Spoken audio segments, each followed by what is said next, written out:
Sure. Would it be great if you had 3? Yes. But one perfected where you, when I say perfect, you know what I mean? Like not where you feel really good about it, let's just say, um, is gold.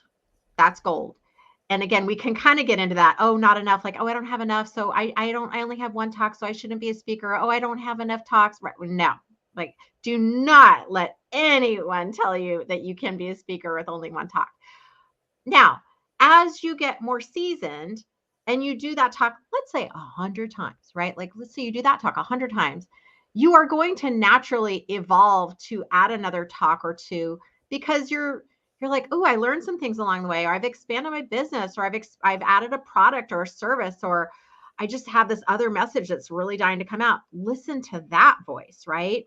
Versus like, oh, well, the industry says you need to have 3 to 7 talks. No, just what is the best thing for your business? And this is why I like to work with people like pretty intimately, one-on-one or like in a mastermind setting, because we can get so busy creating stuff that we don't actually do anything. Have you ever had that? Really? I'm like, stop creating content. Go sell the content you have. Go do the talk that you don't. And so that's why I say it depends. Like, it's nice to have 3, but honestly, the one I give the same one multiple times, they don't ask for other ones. So if you have too many choices, guess what? That's it. Like, let's say if it's 3, that's 3 PowerPoints, 3 memorizing it or practicing it, 3, you're tripling your work. Yeah.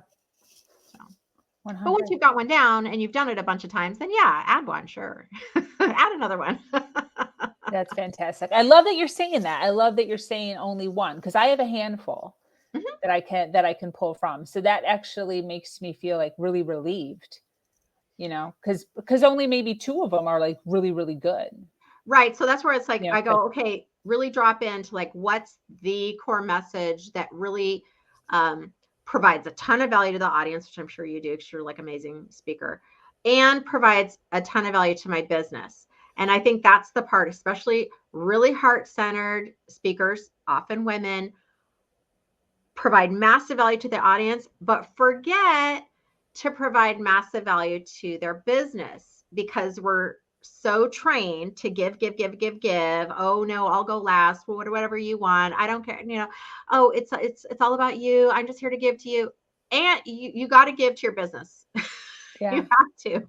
yeah, definitely. And I see that all the time. And I love how you are. Ooh, what did you just mention? Oh, it just slipped my mind. I didn't write it down. You just mentioned it goes along with the giving and not get, doing all the work. So sometimes we stay so busy. I see this all the time. Like they're so busy. They're doing so many things. They're working 9-10 hours a day in all the areas, but then they're forgetting to ask for money. Yeah. Like they're forgetting that like the only reason that they can do what they're doing and they're in the industry that they love is if they have a cash flow coming in. And they stay so busy doing all these things and creating all this goodness, and then they forget to do that ask. Yeah, I call it having your receiving muscle in atrophy, right? Like we are literally just not used to flexing that muscle, especially as women. Now, and I don't mean 100% across the board, but there's a lot of messages we get as kids to take care of others. Yeah.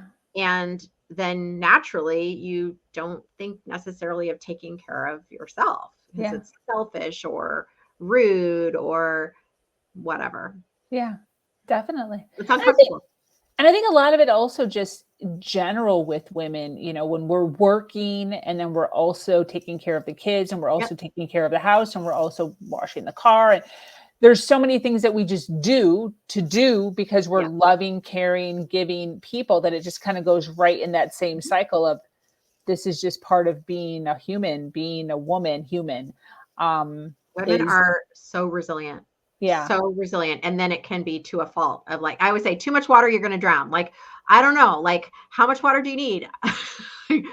Just always keeping in check and keeping in balance. It's not bad. I don't mean don't give to people or don't help your family. Of course you do, but you're right. We just get so you're like, well, just pile one more thing on me. I can take it. Like women are strong and amazing. Yes, yes, That's what I yes, meant. Men are strong and amazing too. I love yes. men too. So same. So speaking to women right now who are listening, obviously if they're still hanging on here, hello, those of you that are watching live, thank you so much for being here. They're obviously resonating with all of the goodness that you're sharing. So I want to ask, women who are struggling in this space as far as writing their speaking gig, getting speaking gigs,